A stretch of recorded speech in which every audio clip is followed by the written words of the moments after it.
एक बार की बात है, एक बहुत घना जंगल था, जहाँ सभी जानवर एक दूसरे के साथ बहुत प्यार से रहा करते थे। उस जंगल के बीच एक बहुत सुंदर और बड़ा तालाब भी था। उस तालाब में एक मगरमच्छ और उसका परिवार रहता था। और तो और तालाब के चारों ओर बहुत सारे मीठे मीठे फलों के पेड़ लगे हुए थे। उनमें से एक जामुन के पेड़ पर एक बंदर रहता था। उस पेड़ के जामुन बहुत मीठे थे।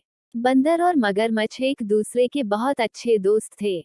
बंदर पेड़ से मीठे और स्वादिष्ट जामुन खाता रहता था और साथ ही साथ अपने दोस्त मगरमच्छ को भी देता रहता था। बंदर अपने दोस्त मगरमच्छ का खास ख्याल रखता था और मगरमच्छ भी उसे अपनी पीठ पर बैठाकर पूरे तालाब में घुमाता रहता था।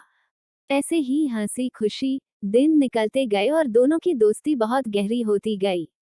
बंदर जो जामुन मगरमच्छ को खाने के लिए देता था, मगरमच्छ उनमें से कुछ जामुन अपनी पत्नी के लिए भी ले जाता था। दोनों जामुनों को बड़े ही चाव से मिलकर खाते थे। कुछ दिनों के बाद मगरमच्छ की पत्नी ने सोचा कि बंदर तो हमेशा ही स्वादिष्ट जामुन खाता रहता है। जब जामुन इतने स्वादिष्ट है तो उसका कलेजा कितना स्वादिष्ट होगा। उसने यह सारी बात मगरमच्छ को भी बोली और वो उससे जिद करने लगी कि उसे तो बंदर का कलेजा ही खाना है। मगर ने उसे बहुत समझाने की कोशिश की, लेकिन उसने उसकी एक भी बात नहीं मानी और वो मगरमच्छ से रूठ गई। अब मगर को न चाहते हुए भी उससे हाँ बोलना पड़ा। उसने अपनी पत्नी से कहा कि वो बंदर को अपनी गुफा में लेकर आ जाएगा, तब उसका कलेजा निकाल कर खा लेना। हर दिन की तरह स्वादिष्ट जामुनों के साथ बंदर मगरमच्छ का इंतजार कर रहा था। कुछ ही देर में मगर आ गया और हमेशा की तरह दोनों ने मिलकर जामुन खाए। मगरमच्छ ने बंदर से बोला कि दोस्त, आज तुम्हारी भाभी तुमसे मिलना चाहती है। चलो, तालाब की दूसरी ओर मेरा घर है, आज वहां चलते हैं। बंदर भी मगरमच्छ की पत्नी से मिलने के लिए तुरंत मान गया और उछलकर मगरमच्छ की पीठ पर बैठ गया।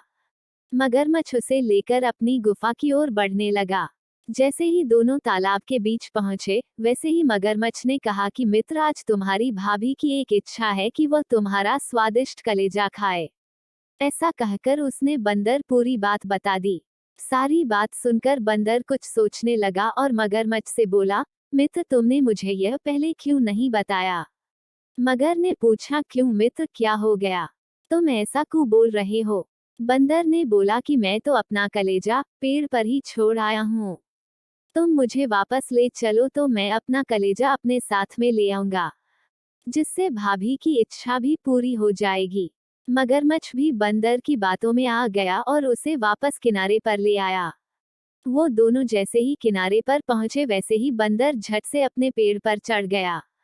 पेड़ पर चढ़ते ही बोला कि मूर्ख मगरमच्छ, तुझे पता नहीं कि कलेजा हमारे अंदर ही होता है।